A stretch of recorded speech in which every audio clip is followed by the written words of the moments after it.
Oh, mantap. Alhamdulillah. Jadi awak ni nak potong kan dia? Wufkat tau. Betul awak nak potong wufkat? Bukan bang. Bukan. Jap saya teka. Kita main teka-teki dulu. Sebab kan awak first customer saya.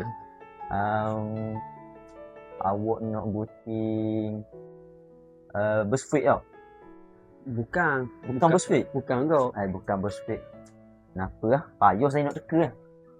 Biar saya jawab lah. Awak nak jawab diri? Biar saya jawab. Sila. Saya nak buat low fade. Jap. Saya rasa saya tak salah dengar ni. Awak ulang mula. Low fade.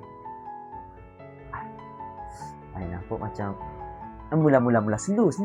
Saya nak dengar mulut awak tu geruk tu. Low fade. Low fade. Ah. Bang, untuk kedam ah.